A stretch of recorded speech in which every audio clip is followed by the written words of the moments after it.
Hey guys, Natural Girl. Today is Thursday, so I wanted to do a Throwback Thursday segment. It might be a thing that I do, maybe not every week, maybe once a month I'll do a Throwback Thursday. But I wanted to tell you a little bit about my weight loss journey. 4 years ago, I weighed about 40 pounds more than I weigh now. I just had my son, Jaden, and after losing 25 pounds, being pregnant, I gained all that back and then some within a few months, just eating pizza every couple of days. Let me tell you how that works. So I would order a pizza and a box of wings with extra sauce on Monday, for example. I would eat half of all that on Monday. Then on Tuesday, I would eat the other half of this pizza. And then on Wednesday, I would order another pizza, another set of wings. So it was just, they knew my name, my number. When I would call, they'd say, "Hey, Ashley, what do you want? What do you get? You getting this? You got your usual?" I mean, they got a lot of business from me, so. But one day I woke up and I said, I really need to stop doing this. The damage had been done. And at the beginning of 2011, I decided I really, really needed to come down in my weight. I wanted to be healthier. My son was getting older, and I wanted to be able to chase after him once he started learning how to walk and how to run.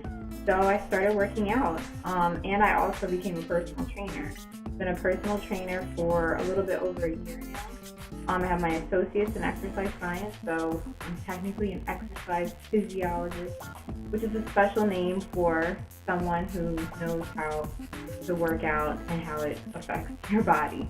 So, just wanted to tell you a little bit about what it takes to lose weight. I'm just going to give you like 5 tips today. Maybe in a month or sooner, I'll give you some more tips. I don't want to throw too much at you, and I don't want this video to be too long. So, tip number 1.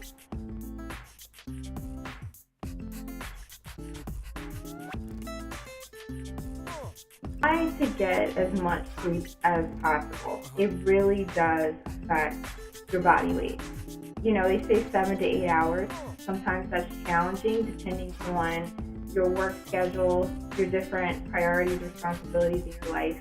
If you have children, sometimes, especially young babies, sometimes it's hard to get that much sleep, and that's why women have trouble with gaining weight right after their kids are born. But when you can, once that baby starts sleeping 7, 8 hours a night, you sleep that long too. It really helps your body, and once you start working out, it gives your body a chance to heal. It gives all those muscles a chance to mend so that you're not so sore the next day that you put off a workout and then you look up and it's been 2 weeks and you haven't worked out again. So try to get sleep. Number 2.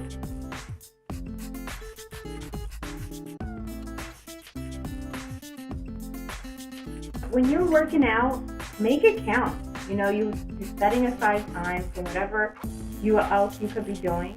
You really need to make it count. I don't want you to be on this treadmill for an hour doing 2 miles and not really burning. If you're really working out, you don't have time to carry on a really detailed conversation. You need to be sweating, you need to be breathing a little heavy, your heart needs to be pumping. I'm not trying to give anybody cardiac arrest, You don't want to hurt yourself, but you should sweat when you work out. You should feel it.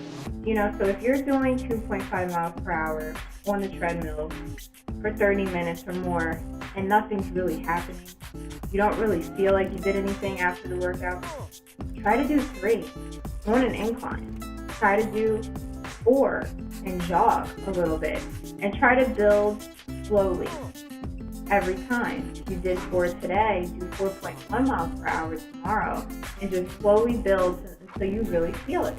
Okay, so make it count. Okay, number 3.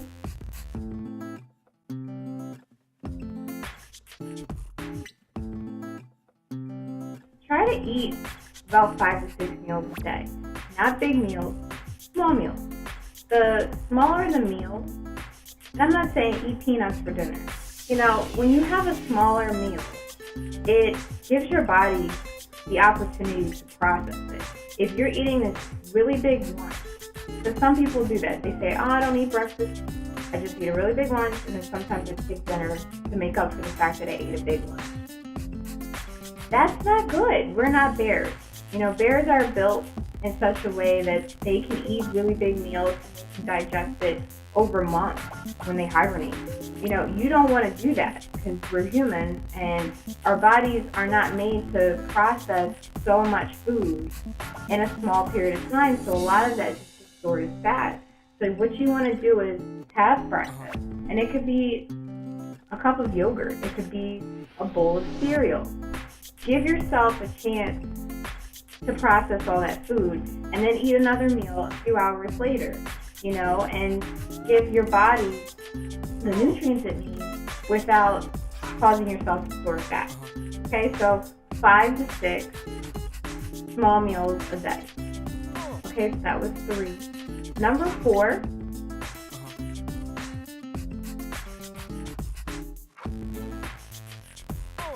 when you're doing your different workouts, when you have your goals with what you want to do, if you want to lose weight, if you want to build muscle, write it down. Write it down in a journal. You can record it in your iPhone or whatever smartphone device you might have. You could text yourself these results and record it once you get home from the gym. But write down what you want to do, what you do, and what you've accomplished so you can see your progress. This will keep you out of plateaus. I hated getting to plateaus when I was working out, where I would get to a point, I got to, I think, 140 pounds at one point and couldn't really come down from 140 pounds. Once I started tracking my progress and once I started working with a personal trainer at a gym, I really started seeing the progress, and I went from 140 to 135, 30 to 125. I vary now between 115 and 120 now. I'm probably about 118 at the moment.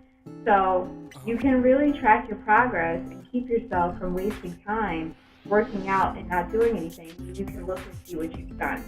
So try that. Track your progress. And that's number 4. My last tip, number 5.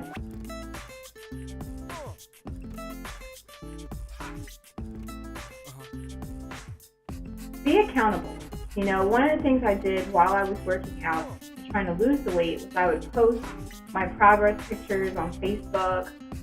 Even now, what I do is I post a lot of pictures on Instagram when I'm at the gym.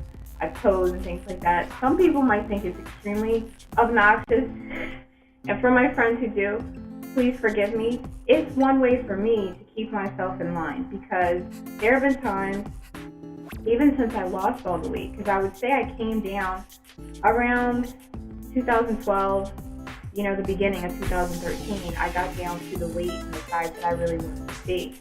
But even since then, there have been times that, I may have gotten sick or something may have been going on, and I just looked up and 2 weeks had passed and I hadn't worked out. When I was in school, I would lose time and I wouldn't work out, so I would gain weight.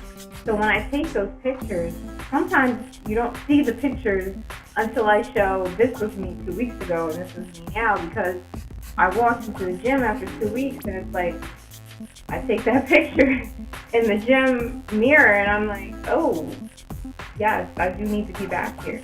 So me posting pictures up is a way for me to be accountable, to say, okay, my body looks the way I want it to look, it's improving, I'm going to keep doing this, and I'm on the right track. If I can't post those pictures, then I'm doing something wrong. So try that too. It might be a little awkward. It was awkward for me at first, seeing certain things. I had a big baby belly for years. When you first start out, it's going to feel awkward, but then you can do a before and after picture and just think that in your head. Like, this looks this way now, but in a few months, it's going to come down. And if it doesn't, then get some advice from some professionals and work on making it better. Okay, so those are my 5 tips. I'm going to try to post today also a full workout video that I did, and I'll try to post that today as well, so you have the talking video and also a full workout video. So I wish you guys the best. It does work. It does happen. It is possible. And I'll see you next time. Bye-bye.